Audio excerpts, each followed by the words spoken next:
Every second of every day, an average of 5 airplanes are taking off or landing somewhere in these United States.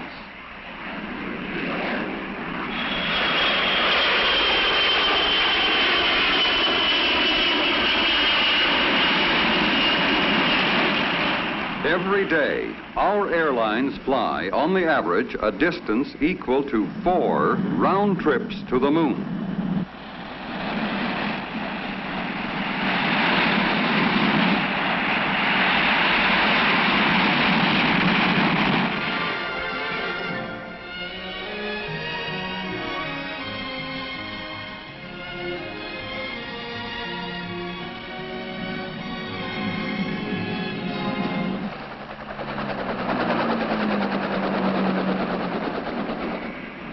Air cargo aircraft annually carry 500 million pounds of freight in and out of one large airport.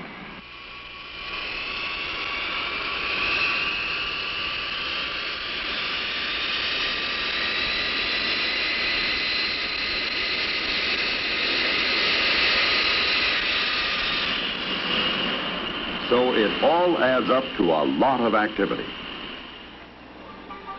As many as 50,000 passengers pass through a major terminal in a day, most of them with luggage. There are going to be continually more passengers. These passengers are going to fly more miles, and they are going to fly them faster.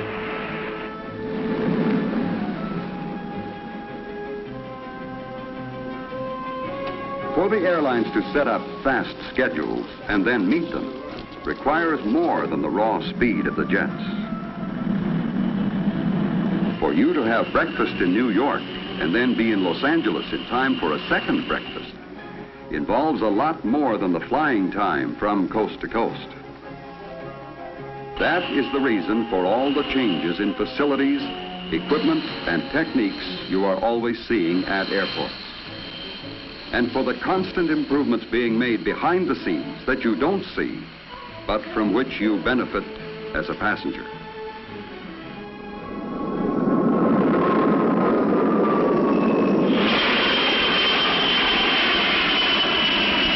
Each flight consists of innumerable, seemingly unrelated items, people, and activities that must be brought together for a temporary but specific purpose.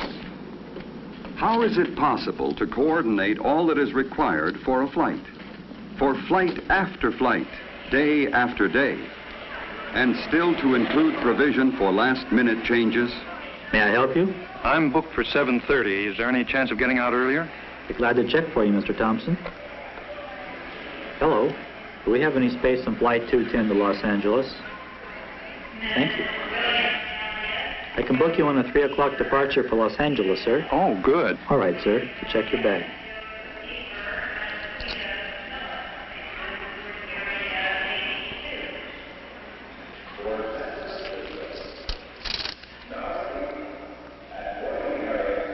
The modern air terminal is designed for passenger convenience, with services available that help make air travel an integral part of the life of a nation on the go.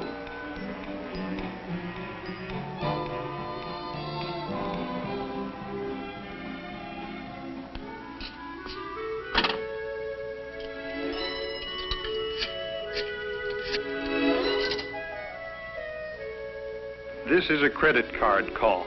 Credit card number 232. Hello? Is that you, Daddy? Can we come to the airport? Here's Mommy. Hi. Hi, honey. Well, we finished early, so I'll be home at 5 o'clock instead of 7:30. Flight 210 at 5 o'clock. Your son would like to talk to you. You got something for me? He's gone already. See you at 5. Bye-bye. In this fast-moving world we're living in, the telephone is a part of the immediate, direct, and personal communications required in the jet age.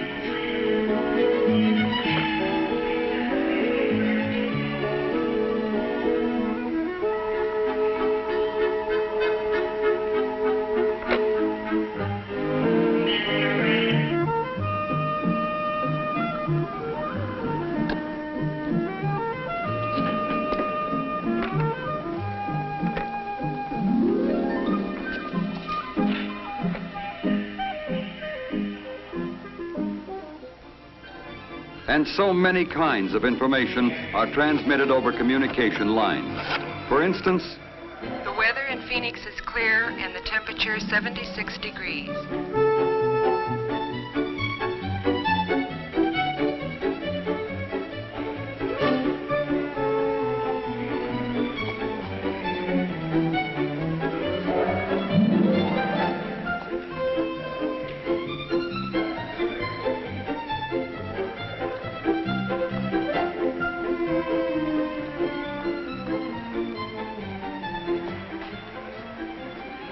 Hello. Good afternoon. Welcome aboard. Thanks very much. You're welcome. Good afternoon. Hello. Hi, Hello you're there. sitting in 2D? Yes, 2D. Take your coat, okay? And your briefcase goes under the seat. Right. Okay? most of the communications at an airport are not by passengers, but for passengers by airline personnel. And most of these communications take place behind the scenes. It starts with when you ask about reservations. Your call may be to a centralized reservations office, which serves many cities, where it goes to the first available agent in the order in which it is received. For example, in making a reservation, you could dial a local airline reservations number in Washington, D.C., but telephone equipment would automatically switch your call to the airline's reservation center, such as this one in Charlotte, North Carolina. Here, the agent has immediate access to all required information and can make your reservation immediately. Or you may dial a local number in your city, talk to an agent in a local ticket office, and that agent will check with his airline's reservation center, which may be from a few miles to the length of the continent away. Telephones and telephone lines play an important part in making airline reservations. The airlines use high-speed computers to keep a record of future reservations. Your call is probably one of 10,000 to come into a reservation center that day. But the combination of computers and high-speed communications will give you an immediate answer. Another method. If you were to stop into a ticket office for flight information, say to Chicago or New York, or even around the world, the agent would put your request for a reservation into a console, which transmits it over the telephone lines to a centralized office.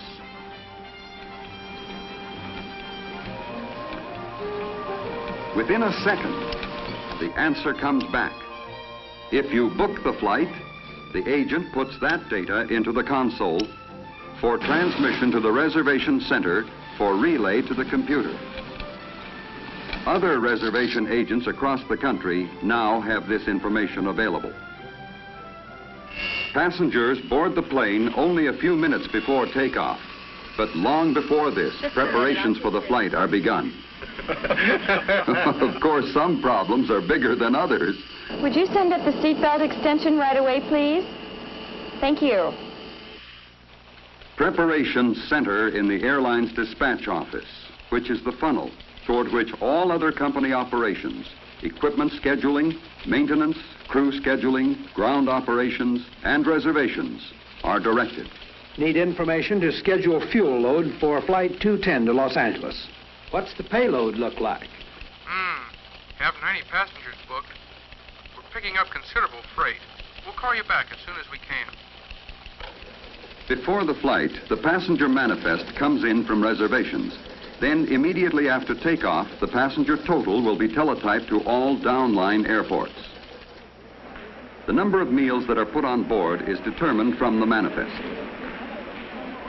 The flight captain has checked with the dispatcher and now looks over the weather reports and charts en route. He's now preparing his flight plan, which will be forwarded by teletype to the Federal Aviation Agency Air Route Traffic Control Center. Direct communications are used for last-minute changes. We'll need 4 extra meals. One of those must be a salt-free diet. No smoking, and please fasten your seatbelts. Oh, thank you. You're welcome. Oh, that's handy. Now we can take off. Yeah, you're all set. All set and on time. Ground control, United 210. Taxi clearance, please. Instrument flight plan, over. This is O'Hare Ground Control, cleared to runway 32 left. Taxi by the outer circular taxiway. Hold clear of the active. Contact the tower 118.1 when ready to go. United 210, roger.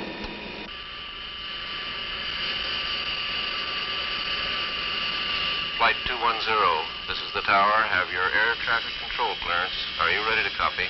United 210, go ahead. During the taxi run, the tower has checked by direct line to air traffic control for confirmation of the clearance filed by the pilot. This clearance specifies the exact route to be followed after takeoff. O'Hare Tower, United 210, ready for takeoff. Runway 32 left, go ahead. Roger, United 210, cleared for takeoff. United 210, roger.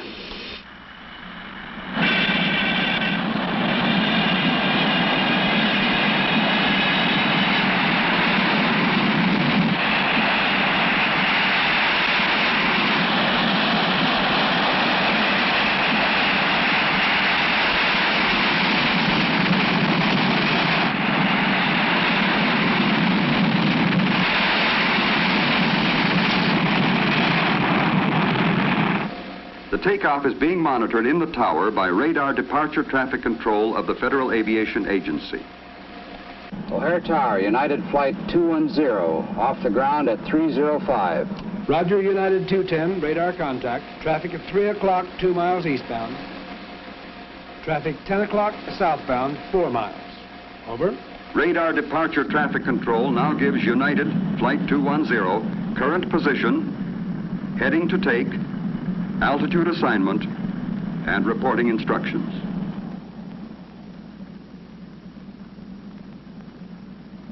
Report leaving 12,000. Change to air traffic control frequency 132.7. Roger, United 210, now leaving 12,000, changing to 132.7.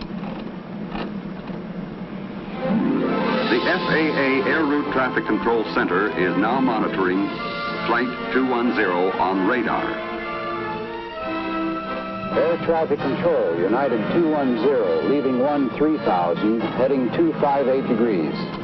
Roger, 210. Continue on course, climb to flight level 39,000. Report passing Cedar Rapids.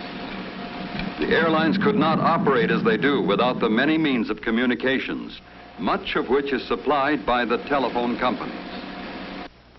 A large airport requires its own communication center to handle the behind-the-scenes activity. This central office is large enough to serve a community of 35,000. Here, it handles a communications mix of teletypewriters, high-speed data lines, radio lines, television, direct lines, and, of course, thousands of regular telephones. This telephone switching equipment provides the instant communications needed by airlines and airports. Direct communications continue while the plane is in flight. Air route traffic control centers continually follow the aircraft on radar scopes throughout its entire flight, passing control from one sector to another. In this way, all traffic is kept under surveillance at all times. Flight 210, contact Denver Center on frequency 133.5 now. Roger, United 210, changing to Denver Center, 133.5. The FAA controller keeps aircraft separated by time, distance, and altitude. In addition to direct and continuous contact with the controller by radio, a pilot receives reports at regular intervals from the Weather Bureau and also can talk directly to pilots of other aircraft in the area. Each flight also maintains voice contact through AirInc, an airlines-owned communications organization, where an operator receives the message by radio and then puts it on a teletype connected with the airline dispatch office.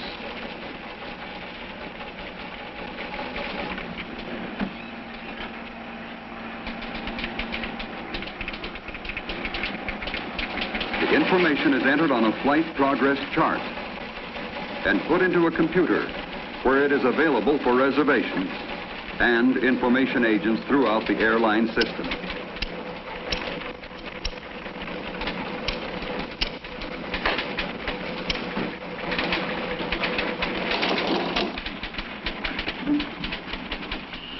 Dick, will you call Los Angeles Dispatch and advise them we will be arriving 20 minutes ahead of schedule? Roger.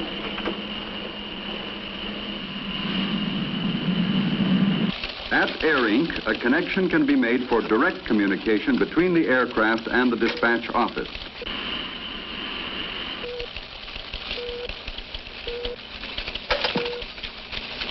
Los Angeles United 210. Advise dispatch we will arrive 20 minutes ahead of schedule.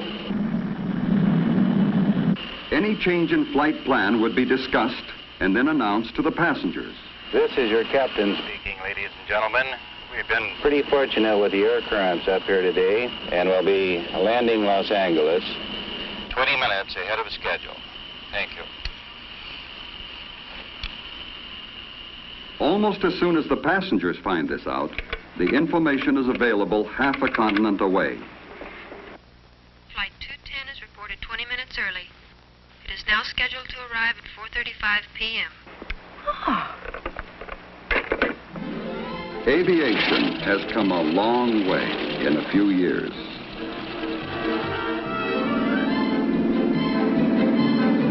And communications also have come a long way in a few years. Each has helped the other grow. Many equipments and techniques that are now standard in everyday communications are the result of specific requirements by air travel communications. Air traffic is increasing. Airports keep right on building and adding runways as well as lengthening them. Even now, a jet may hold on the ground in Miami for conditions to clear at its destination in Houston. This is possible because of the speed of the jet and because communications are immediate and direct.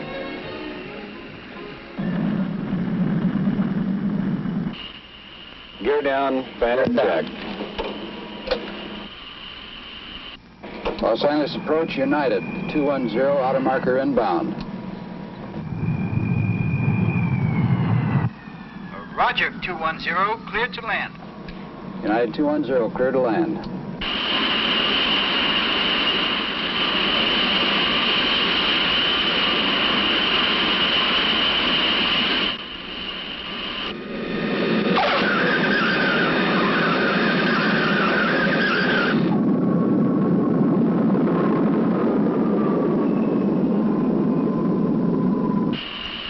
Los Angeles Ground Control, United 210. Taxi clearance to the gate, please. United Flight 210, turn right at the first high-speed taxiway, clear to gate 72.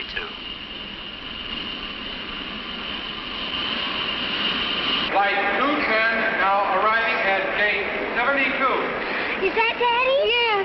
Come on, children. When you fly, there's a lot of talk by a lot of people about your trip. When you make a reservation, you are provided with immediate information as to the status of your flight.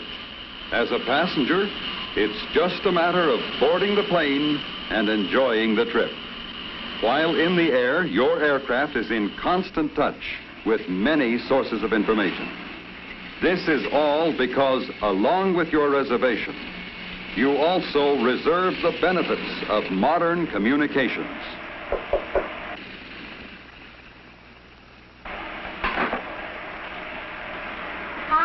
You're real early. We didn't have the usual headwinds today. And I love it. Have a date for dinner tonight. Oh, that's fine for you, but my wife's going to pick me up, and I told her this plane wouldn't be here for, almost 30 minutes yet. She may surprise you. Wouldn't be the first time. Bye now. Bye. Thanks for a great trip. You're welcome, sir. Bye-bye. Goodbye now.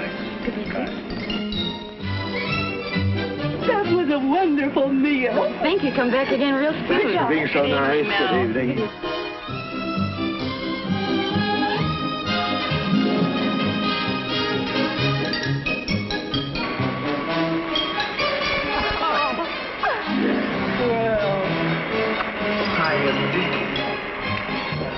But this is great. How'd you know the plane was going to be early? I phoned.